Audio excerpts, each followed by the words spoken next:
Bienvenidos. Vamos a dar inicio a la clase, vamos a comenzar.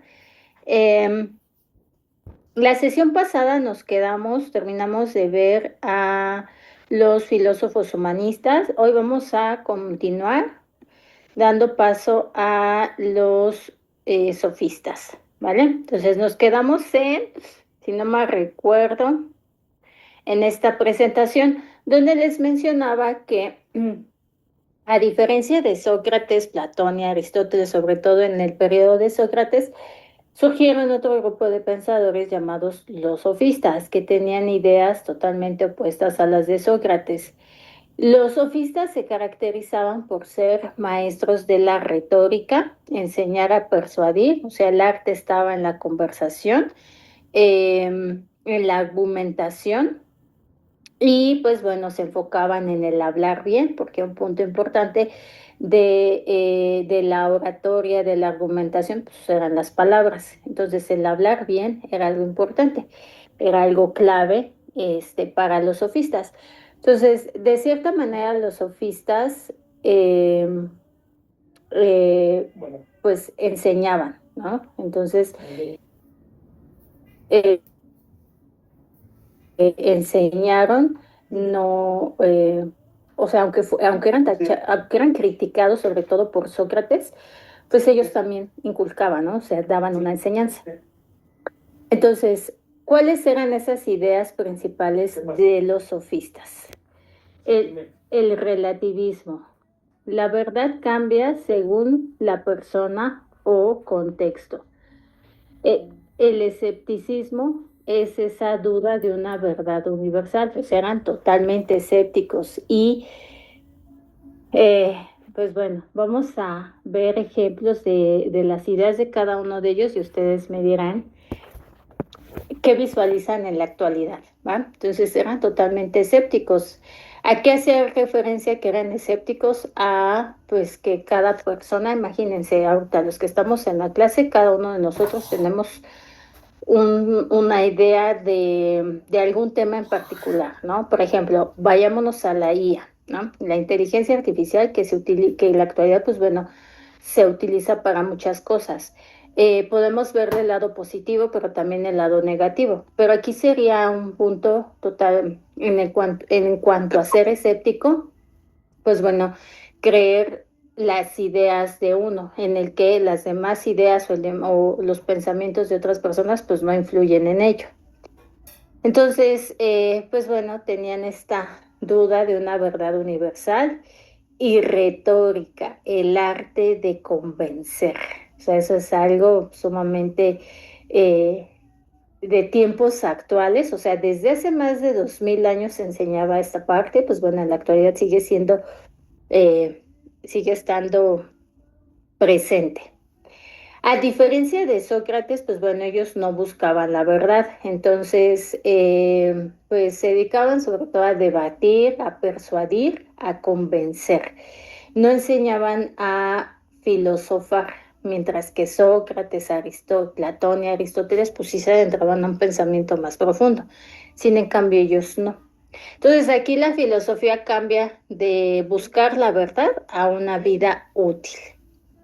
Y el uso del discurso en lugar del diálogo. O sea, en un discurso, pues bueno, cuando se lleva a cabo una argumentación, sobre todo, lo podemos ver en aspectos de política, ¿no? En la política, pues bueno, los gobernantes pues, solo hablan, llevan a cabo el discurso, la retórica, sin escuchar a los ciudadanos, ¿no? Entonces aquí utilizan las palabras, ese arte de convencer, que es de lo que se caracteriza la retórica. Si hubiera un diálogo, pues en este caso hay el intercambio de palabras, a ver, en el cual pues se pide la opinión del ciudadano, ¿no? Cosa que no sucede, ¿no? Generalmente, pues bueno, una vez estando en cierta posición, pues bueno, la, la clave principal va a ser la retórica. Críticas, pues bueno, sobre todo por Sócrates, los acusaba de manipular la verdad y los consideraba peligrosos para la ética. O sea, Sócrates, Platón y Aristóteles tenían muy fijo la parte de la ética. Entonces, con los sofistas, pues bueno, se diversifica el pensamiento, un pensamiento opuesto, pero no con ello, ojo aquí, significa que hayan sido malos, porque al final enseñaban, o sea, brindaban conocimiento, ¿no? Entonces es algo muy curioso, porque hace miles de años el conocimiento era algo clave para el humano, para el individuo, y en la actualidad, pues el conocimiento incluso hasta se menosprecia, ¿no? O sea, hoy en día ya tenemos toda la información al alcance de nuestras manos con el dispositivo móvil y no nos damos a la tarea de buscar, ¿no? Si tenemos alguna duda, pues nos quedamos con la duda, ya no cuestionamos. Entonces, ahí en esa parte sí hay un retroceso, sobre todo en el análisis mental, en el análisis propio, en el que pues ya no se genera un cuestionamiento. Entonces, todo se ve de una manera tan sencilla, o incluso pues no se acepta la ignorancia que mencionaba Sócrates, ¿no? El aceptar la ignorancia es el punto de partida para el conocimiento. Entonces ahí viene este punto de retroceso. A eso me refiero con que, pues bueno, vamos retrocediendo. ¿Quiénes fueron los sofistas? El primero que destaca dentro de este grupo es Protágoras. Fue el filósofo central del relativismo. Sostenía que la verdad es relativa a la percepción humana, es decir, no existe una verdad absoluta, cada persona tiene su propia perspectiva, ¿no? Así fuera una evidencia ya basada en la ciencia, que ya está comprobada, que ya está verificada, pues no, o sea, es, digamos que la verdad es de acorde a cómo la percibe la persona. Entonces, cada persona tiene su propia perspectiva. Y digo, en la actualidad también, o sea, en diversos temas, pues bueno, en general tenemos nuestros puntos de vista, podemos coincidir en ellos o no, pero pues tenemos una perspectiva de ciertos temas. Protágoras es conocido como por su frase, el hombre es la medida de todas las cosas. Entonces, un ejemplo, cuando algo se nos parece difícil para unas personas, pero para otras es fácil. Entonces aquí, pues bueno, la verdad va a depender dependiendo de cada persona. Por ejemplo, en las tareas, ¿no? Vayámonos a la parte académica. En las tareas para alguien de ustedes, pues para algunos de ustedes es fácil incluso el uso de la plataforma, pero para otros no. ¿Sí me explico? Entonces aquí va a ser de acuerdo a la perspectiva de cada uno de ustedes. El realizar un ejercicio para algunos de ustedes al momento en el que leen la pregunta, leen la actividad de manera inmediata, la entienden, entonces se les hace fácil, pero para otras personas puede hacérseles difícil. Entonces aquí sería un ejemplo de cómo la perspectiva de cada persona es diferente. Esto en cuanto a Protágoras. Después tenemos a Gorgias. Gorgias fue conocido por su escepticismo totalmente radical. O sea, él argumentaba que no existe una realidad objetiva. Digamos, en términos generales, para Gorgias nada existía, ¿no? Sobre todo, él mencionaba que nada existe y si existiera no podría ser conocido y si pudiera ser conocido no podría ser comunicado. Pues un punto de vista muy, muy radical, sobre todo, y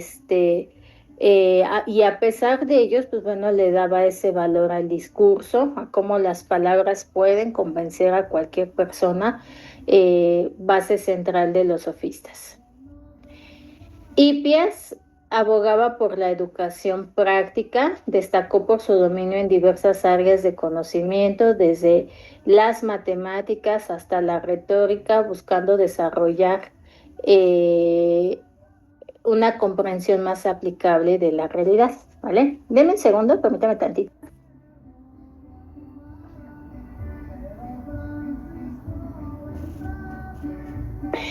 Entonces, ¿de qué destacaba aquí Hipias?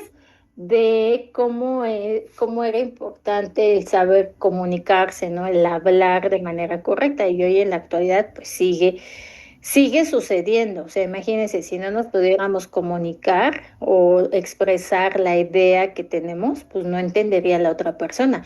Y ya no solo a través del habla, sino incluso a través de la escritura.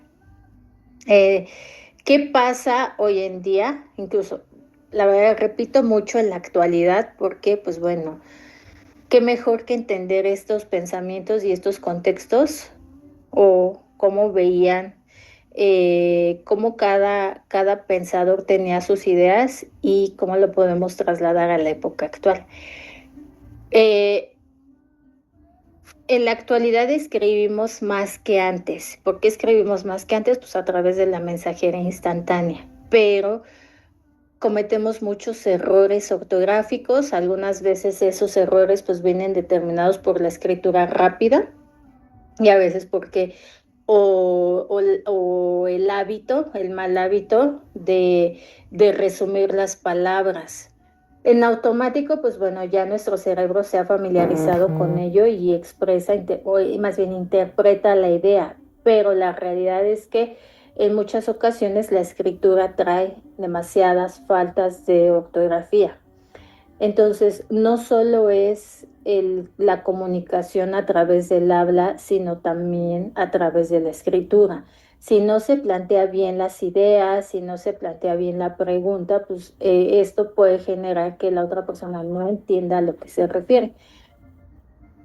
Entonces, pues bueno, de esto también destacaba Pródico acerca del lenguaje y Hippias sobre todo abogaba por una educación práctica. Entonces, destacando en el conocimiento sobre todo de las matemáticas, ¿no? Entonces, aquí se fusionan tanto con Pródico e Hippias, el área de estudio del lenguaje, la comunicación y en un campo complejo que son las matemáticas para Hippias, pues bueno, una manera de aplicar o de llevar a cabo el conocimiento sin tanta complejidad como suele ser en las matemáticas.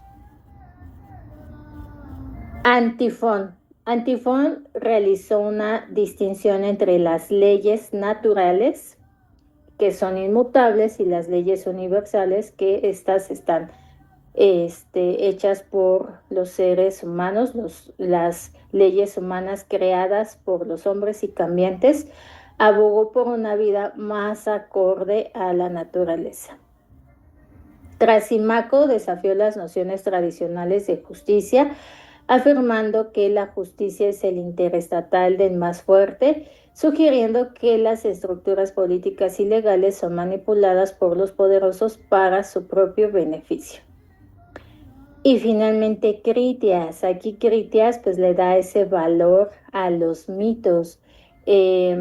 Cómo el mito es esa herramienta para mantener el orden social y político a través de la enseñanza que refleja a través de cómo las ideas, los aportes de estos escritos, al ser utilizados por la humanidad, pues bueno, regula la moral y las creencias dentro de la sociedad.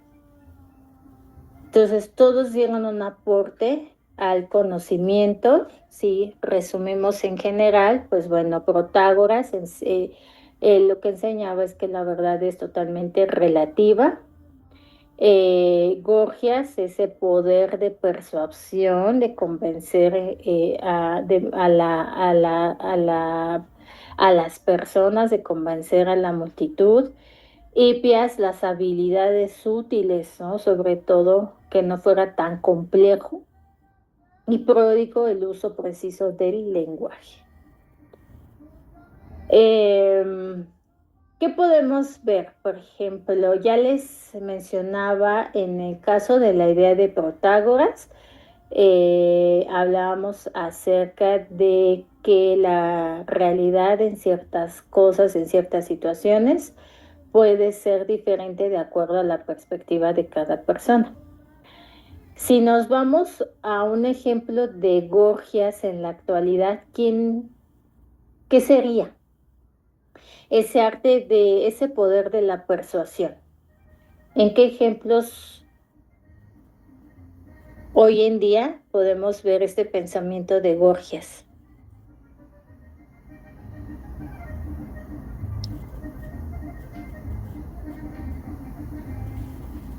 Poder de persuasión. ¿En quién?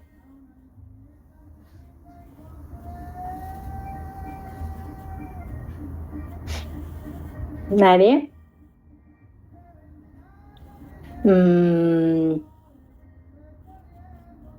A lo largo del día, una de nuestras mayores actividades, ¿cuáles son? Me voy a... ¿En qué pasa? Mm, ¿En qué cosas dedicamos mayor tiempo cada día? Además de las cosas rutinarias, de las cosas laborales, de nuestras actividades en la casa, ¿en qué otros aspectos, en qué otras situaciones dedicamos tiempo? Puede ser que nuestras parejas o, por ejemplo, en el equipo, ¿no? De teléfono y así. Exacto, Cristian. Y si es en el equipo de teléfono, ¿qué hacemos con el teléfono? Mandar Pues, mensajes. más que nada las investigaciones y así. Ok. Y el teléfono en la actualidad, ¿en qué es donde más lo utilizamos, además de llamar por teléfono y mensajearnos? Las redes sociales. Exacto, ¿no? O sea, se han dado a la tarea de cuánto tiempo pasan en las redes sociales. Incluso sí se ha hecho una investigación de en la actualidad cuánto tiempo ponemos en las redes sociales. Entonces, en las redes sociales, ¿qué vemos? Videos. Además de videos, ¿qué más? ¿Qué otro contenido? Información, Noticias, maestra. información, ¿qué más? La información, pues bueno, vemos de todo tipo de información, pero Imagen. imágenes, ¿qué más vemos? Dentro de la información que viene publicidad, ¿no? O sea, viene de acuerdo ya al algoritmo que ya está registrado en nuestro teléfono, pues incluso nos lanzan publicidad de nuestras preferencias, ¿no? Hasta los influencers, ¿no? Que con alguna vez que ya veamos un video ya nos sigue apareciendo información de ello. Entonces, en las redes sociales aplica este ejemplo de Borgias, ¿no? Ese arte de persuadir y de convencer. Entonces, las redes sociales han sido ese punto de partida, sobre todo para el marketing, para atraer, ¿no? Para generar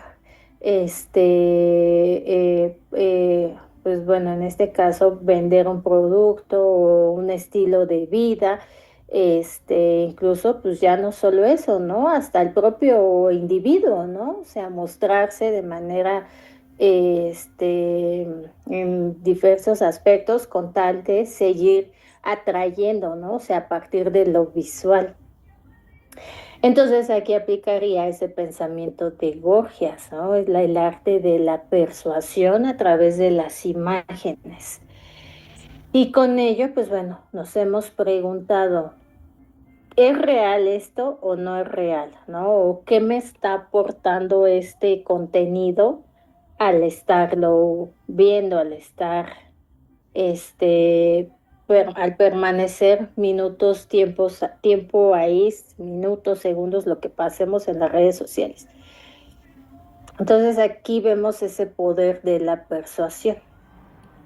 En el caso de Hipias, pues bueno, las habilidades en el conocimiento, por ejemplo, serían las oratorias, en las explicaciones de temas complejos, pues bueno, a través de palabras, de ejemplos sencillos, que de esta manera pues podamos entender esta idea de Hipias, ¿no? Las presentaciones, ¿no? Incluso pues dentro de la escuela, cuando un profesor en general, pues damos una información, pues el desarrollo de esa información es de tal manera que pues el alumno pueda comprender de manera más sencilla, ¿no? O sea, de todo un bagaje de información, pues bueno, plantear las ideas más sencillas para que sea práctico.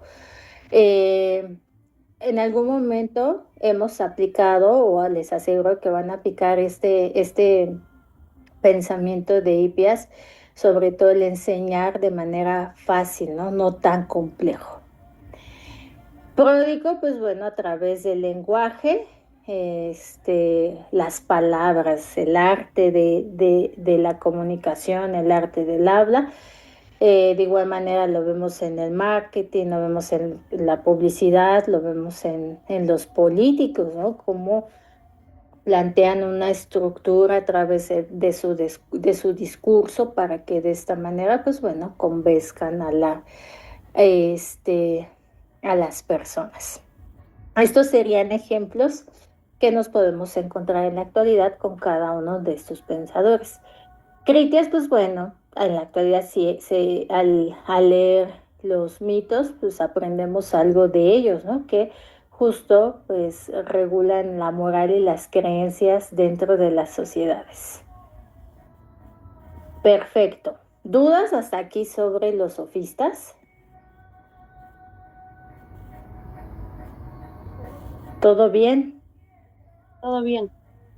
Ok. ¿Cómo vivir bien? Pues bueno, aquí la filosofía deja de enfocarse en el universo y se vuelve más práctica y ética. En cuanto a lo práctico, pues bueno, con los sofistas, y ética con los filósofos del periodo helénico. Nace una corriente que busca el bienestar interior, la felicidad y la tranquilidad del alma. Este periodo, conocido como el helenismo, surge después de la muerte de Alejandro Magno en el año 323 a.C. y se desarrolló este periodo del siglo VI a.C. al siglo II después de Cristo. Entonces, con la caída del Imperio Romano, pues bueno, surgieron cambios a nivel social, incluso desde cambios políticos, como a lo largo de la historia ha pasado, pues eso genera un cambio en el pensamiento. Por lo tanto, pues bueno, la gente empezó a preocuparse por la política y comenzó a preguntarse cómo vivir bien, o sea, cómo puedo ser feliz en un mundo cambiante. O sea, esta pregunta se la hacían hace 2100 años aproximadamente. Y sigue estando presente, ¿no? O sea, vivimos en periodos de constante cambio en el que todo pasa demasiado rápido. Entonces, de un momento a otro, o sea, cambian las cosas. Por lo tanto, pues bueno, aquí incluso a ver cómo mantengo la calma, ¿no? ¿Cómo puedo trabajar en estar tranquilo sin que tanto cambio me aturda, ¿no? Entonces aquí, pues los pensadores de este periodo sobre todo destacaron por preguntarse eso. ¿Cómo vivir feliz? ¿Cómo estar tranquilo en momentos de constante cambio? Estas escuelas se caracterizaban por su enfoque práctico en la búsqueda de la felicidad y la virtud personal, respondiendo a los cambios sociales y políticos de la época, como la expansión del imperio de Alejandro Magno y la aparición de nuevas formas de gobierno. Entonces aquí la filosofía se vuelve práctica y sobre todo personal. Les muestro estas escuelas del periodo helénico y tenemos a cada uno de sus representantes. Comenzando por el epicurismo, fundada por Epicuro. La idea central de Epicuro es cómo la felicidad es el placer moderado más la ausencia del dolor. En términos generales, Epicuro invita a disfrutar lo simple, evitar los excesos y valorar la amistad, haciendo referencia a los placeres simples de la vida. Y aquí yo les pregunto a ustedes, ¿cuáles son sus placeres simples de la vida?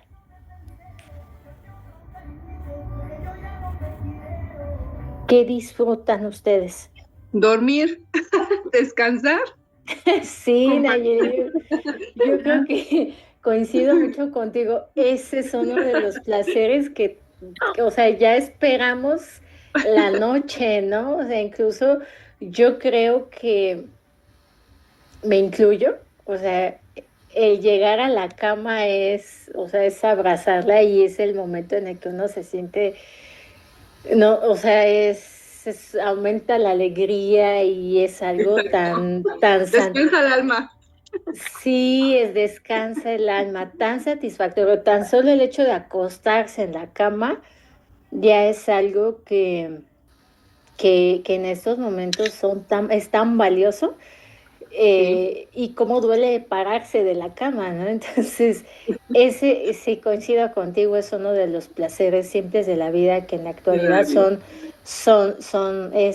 es algo, es de lo más,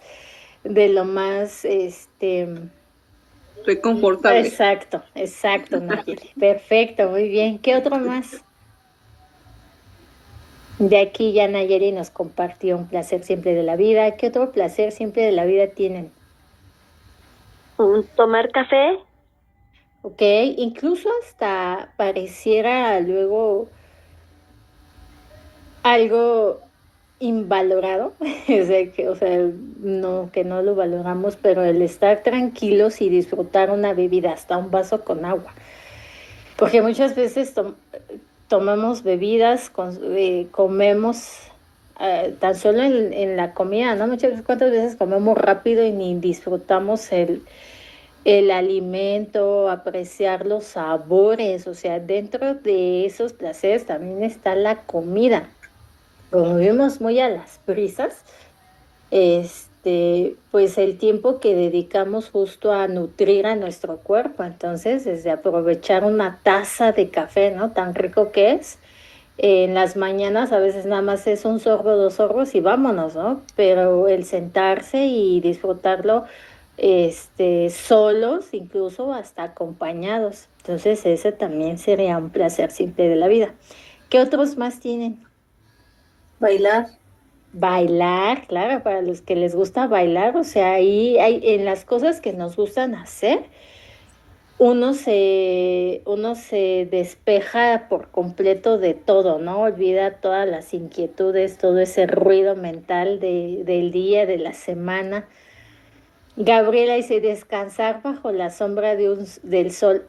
Hoy en la actualidad, hace ratito estamos pasando por calores brutales. O sea, estaba buscando la sombra, o sea, no había sombra para estacionar el carro, ¿no? Entonces ya no hay sombra, ya no hay árboles. Y por eso pues sentimos más el efecto de las altas temperaturas. Entonces, descansar bajo la sombra de un árbol también es algo extraordinario. Caminar Para descalzo en el pasto. bueno, yo iba a decir que para los que nos gusta el senderismo, pues ir a explorar pues, la región donde te genera paz, felicidad, y pues Exacto, encontrar, tan solo respirar exacto, ay, disculpa Amelia, sí, me adelanto, me emociono. El estar en contacto con la naturaleza, incluso eso es algo que todos deberíamos de hacer en el día, el caminar por un área verde, ¿no? Y despejados, porque a veces decimos, bueno, voy a hacer una rutina, correr, caminar, y digo, también se aprovecha pues, escuchando música. Pero ¿cuántas veces contemplamos la mañana? Ahorita que las mañanas son muy ricas, sobre todo porque ya no hace frío, se sienten frescas, amanece ya a las 6:30, ya está claro, pues disfrutar, si tenemos la oportunidad de un área con árboles, pues bueno, salir a caminar y disfrutar la naturaleza. Entonces, si se dan cuenta, cuando cuando nos despejamos y vivimos en la ciudad y nos vamos a una área natural, o sea, y cambia desde la respiración, o sea, el oxígeno más limpio, un ambiente sereno, el tiempo pasa más lento, disfrutamos más de las cosas a través de lo visual, ¿no? El entorno. Entonces la naturaleza también es un placer simple de la vida, ¿no? El saberla apreciar. Mónica, disfrutar nuestro trabajo, claro, pues sí, No creo. dice Cristian.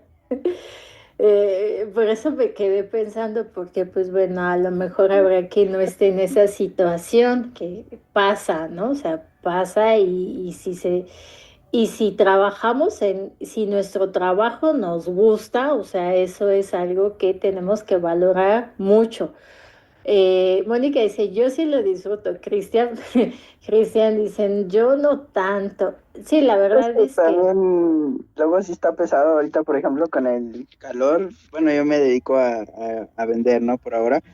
Y pues está muy pesado porque pues dices, no, tienes mucha producción y pues cómo vas a sacar todo eso a vender y no, qué hueva. sí, son diferentes circunstancias. Por eso digo, yo creo que eh, el dedicarte a algo que te gusta ya es un gran placer de la vida, ¿no? O sea, el que lo disfrutes, este, eso es algo extraordinario.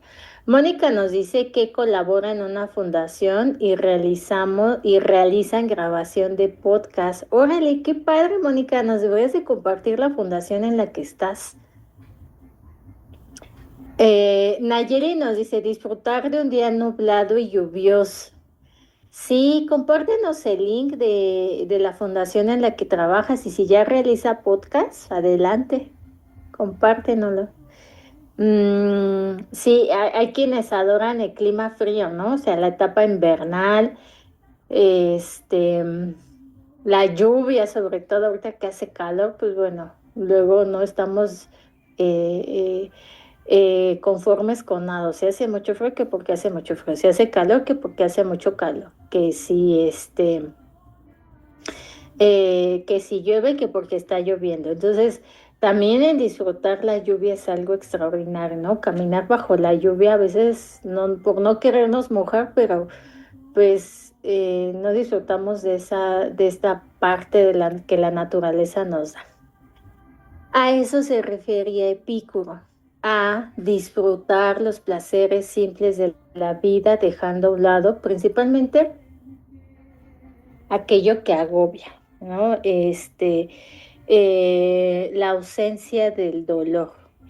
El placer intelectual es superior al placer corporal y niega la intervención divina humana. Entonces, de esto nos hablaba Epicuro. Por eso, en la actualidad, dentro de esta corriente helénica, se está retomando la filosofía de Epicuro, el epicurismo y el estoicismo. El estoicismo fue fundado por Zenón de Sitio y bueno, aquí la idea central es que la felicidad consiste en aceptar lo que no podemos controlar. Es algo que pues se escucha fácil, pero a veces tiende a ser complejo porque pues bueno, la mente humana a veces como individuos queremos controlar aspectos o reacciones de otras personas y no tenemos el control de todas las cosas. A lo que sí invitan o más bien enseñan a controlar lo que sí puedes y que sí puedes controlar tu pensamiento.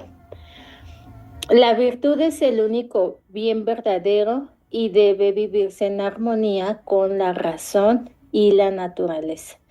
La indiferencia ante el placer y el dolor conduce a la paz interior y sobre todo esta creencia en el destino y en la disciplina. De que sí tenemos el control de nuestra actitud, de mantener la calma ante los problemas, por eso digo, suena muy sencillo, muy fácil, pero a veces tiende a ser complejo dependiendo pues de las circunstancias en las cuales nos encontremos. Vivir según la razón, sobre todo aceptar las situaciones, ¿no? O sea, hay cosas que van a pasar de manera natural, de lo cual pues ya sabemos que va a suceder. Un ejemplo que mencionan dentro del estoicismo, dos referentes de ellos, Epicteto y Marco Aurelio. El ejemplo, la muerte, ¿no? O sea, la muerte sabemos que es un proceso biológico que ocurre en todos los seres vivos. En el caso de nuestra especie, pues bueno, aquí vienen involucrados los sentimientos. Entonces, no es el acontecimiento lo que genera un, digamos, una situación compleja a nivel emocional, sino es la interpretación que le damos a los hechos. Entonces esto, pues bueno, aquí ya no se está viviendo acorde a la naturaleza, ¿no? Entonces, en el caso de la muerte, pues bueno, es un tema complejo, ¿no? Sobre todo porque, pues bueno, somos seres con sentimientos en donde ahí involucra nuestra expresión y de esta manera pues nos da un desgaste, nos da un dolor, nos genera pues este sentimiento no necesariamente digamos que nos calma, nos alienta, sino lo contrario, ¿no? Nos duele, nos genera tristeza. Hay cosas en términos generales con el estoicismo que menciono, las cuales no dependen de nosotros. O sea, un ejemplo, en nuestras actividades cotidianas, y es algo que en la parte del estoicismo, o sea, no es difícil, bueno, no es imposible llegar a desarrollar este pensamiento, pero sí es complejo. Porque muchas veces en nuestras actividades nos podemos enfrentar con diversas circunstancias. Por ejemplo, salir de casa al trabajo. Entonces, salir de casa al trabajo, eh, pues nosotros planeamos una salida bien, ¿no? Que vamos a llegar al trabajo, a nuestra hora, etcétera. Pero puede haber otras circunstancias, como por ejemplo que no pase el transporte, o si vamos en auto que se nos ponche la llanta, o que haya tránsito y esto va a demorar el que lleguemos a tiempo al trabajo. Esas circunstancias ya no están bajo nuestro control, ¿no? Pero si ya vivimos en una ciudad, por ejemplo, los que nos encontramos en ciudades, ya a todas horas es un caos. Entonces ya es algo rutinario encontrarse con tránsito, horas de desplazamiento, o sea, aumento en el tiempo, en el desplazamiento de un lugar a otro. Y eso genera desgaste. Entonces a veces ya sabemos a lo que nos vamos a enfrentar, pero eso sigue generando desgaste. Y una manera de amortiguar ese desgaste es pues ya saber a lo que nos estamos enfrentando, pero a veces no cuesta trabajo, ¿no? O sea, o no lo pensamos o se nos olvida y pues es la queja constante ante diversas situaciones. Por ejemplo, ahorita el calor, o sea, el calor no lo podemos controlar, o sea, es un proceso físico, es un fenómeno físico, biológico que está sucediendo en esta temporada, entonces no podemos controlar el calor, así como no podemos controlar el frío, no podemos controlar las lluvias. ¿Qué sí podemos controlar? La interpretación que le damos a ello. De eso nos habla el estoicismo. Después tenemos al escepticismo fundado por Pirrón de Elis. Y la idea central del escepticismo es que no podemos conocer la verdad absoluta. La tranquilidad llega al suspender el juicio. O sea, la verdad absoluta es inalcanzable. A veces el querer llegar a una verdad absoluta pues genera desgaste. A eso hace referencia el escepticismo en suspender el juicio, ¿no? O sea, no omitas el juicio porque no se sabe. Se debe de vivir sin dogmas, aceptando la incertidumbre y alcanzando la tranquilidad del alma. O sea, cuando planeamos algunas actividades y pues sale todo lo contrario, ¿no? O no como lo queremos hacer, que aquí pues enlaza con el estoicismo, ¿no? El querer tener el control de diversas situaciones de las cuales pues no sabemos. O sea, por ejemplo, el tiempo no lo controlamos. Entonces, pues aceptar la incertidumbre de lo que pueda pasar mañana, pasado mañana, la suponemos o tenemos una idea de por nuestras actividades que ya tenemos programadas, pero no sabemos qué va a qué va a pasar. Entonces aquí pues es aceptar la incertidumbre y de esta manera pues se alcanza la tranquilidad del alma. El cinismo, aquí están dos referentes, Antístenes y Diógenes, y en términos generales su idea se basa en vivir con sencillez y libertad. Sobre todo destaca por el rechazo de las normas sociales, la riqueza y los placeres materiales. Se promueve la autosuficiencia, la vida sencilla y el desprecio por las convenciones culturales. El cinismo es ese rechazo a lo material, invita a la autosuficiencia y a la autenticidad. Por ejemplo, pues bueno, el no sentir presión por vestirnos, perdón, por una marca en específico o por lo que está de moda, sino pues vivir de una manera natural. Destaca aquí Diógenes de Sinope. Diógenes de Sinope rechazó todas las normas sociales, promovió esta vida natural y la autosuficiencia, criticando los valores materiales. Incluso Diógenes de Sinope vivía en la calle, en un barril, pues de una, digamos, estilo de vida era acorde a la naturaleza. Por el lado contrario tenemos a el sirenaísmo. Digamos, el sirenaísmo contrasta con el epicurismo, el estoicismo, el escepticismo y el cinismo. Aquí está Aritispo de Cirene. Entonces, su idea se basa en el placer inmediato y corporal como el bien supremo. Defiende el hedonismo radical y el disfrute de la vida sin restricciones, priorizando la satisfacción personal. Entonces, pues sobre todo en términos generales, ese bien, digamos, la búsqueda del placer inmediato a las cosas materiales. Entonces, ¿qué nos enseñaban si hacemos una comparación entre los sofistas y estos pensadores del helenismo? Los sofistas enseñaban a persuadir y los helenísticos enseñaban a vivir feliz. Los sofistas, pues la búsqueda era ese éxito social, mientras que los helenísticos vivir en paz. Pues están siendo muy... en la actualidad tuvieron este repunte, tanto el epicurismo como el estoicismo, sobre todo para la búsqueda de esa paz interior en momentos de cambios constantes. Los sofistas enseñaban la retórica y en el caso de los helenísticos, pues la filosofía práctica. Entonces, ¿qué podemos resumir aquí? Que los sofistas pues enseñaron a hablar, mientras que los helenísticos enseñaron a vivir, sobre todo a vivir en paz.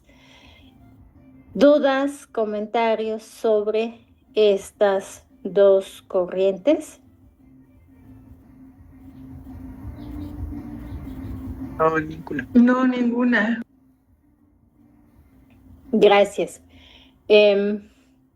Y bueno, pensar y habitar, aquí la filosofía empieza a ordenar el mundo. Pensar y habitar también influía en vivir bien. Entonces, los griegos no solo pensaban sobre el universo y la ética, sino también reflexionaban sobre cómo debía organizarse la sociedad y el espacio. Filosofía y territorio estaban conectados en la idea del buen vivir.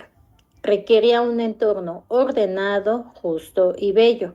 Las ciudades en aquel tiempo llamadas polis, por eso es la Acrópolis, esta ciudad de Atenas, eran expresiones materiales de ideas filosóficas en el cual pues, se vivía en equilibrio, virtud, armonía y participación.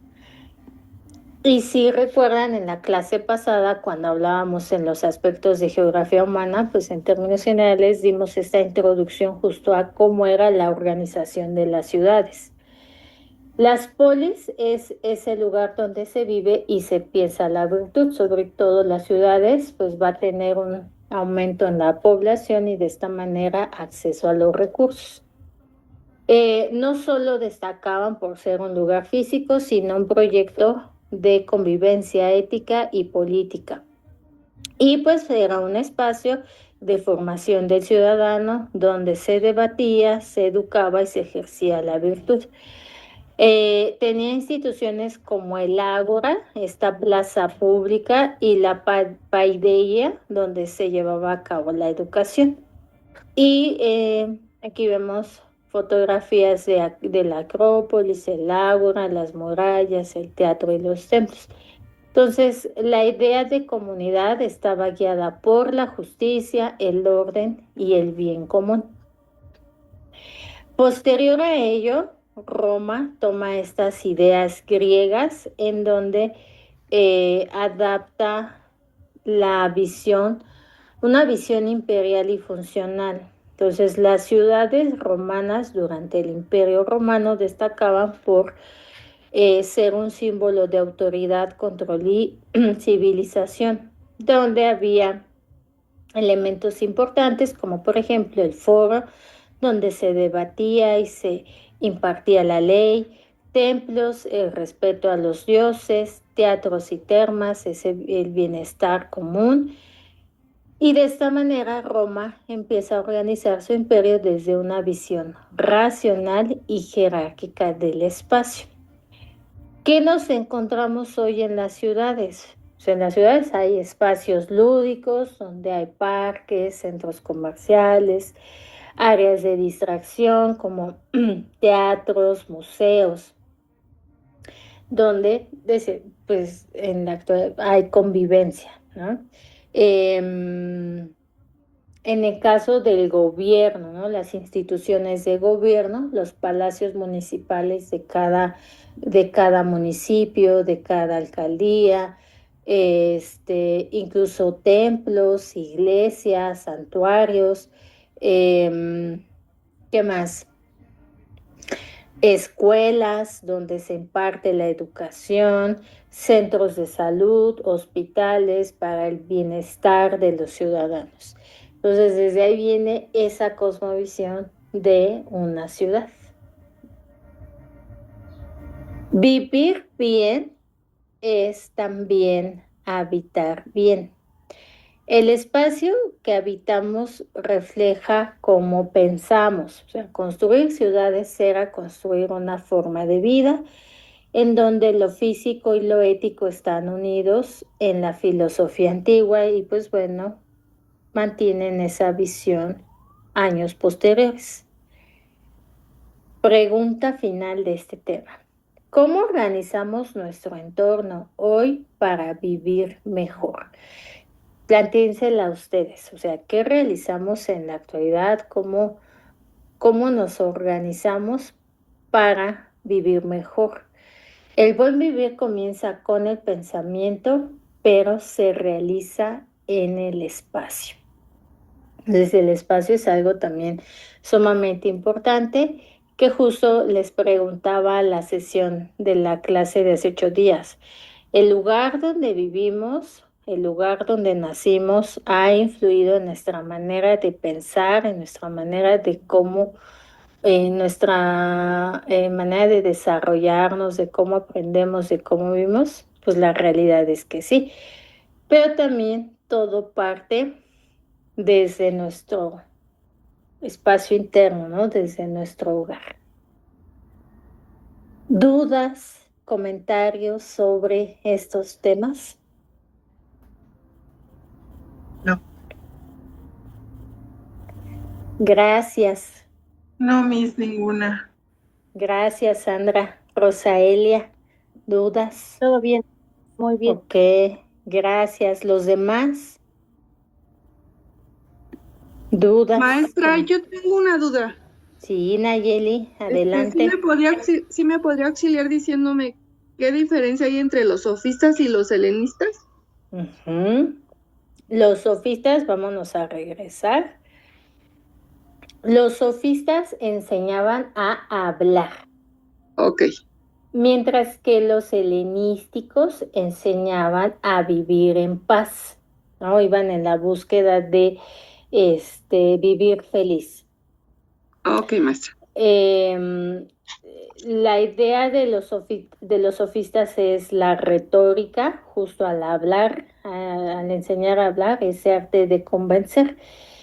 Y los helenísticos llevaban a cabo una filosofía práctica, ¿no? Sobre todo en alejarse ya de todo aquel ruido mental que lo trasladamos en la actualidad y buscar la paz interna, Vivir en paz. Ok, vivir en maestra. paz. Ujú.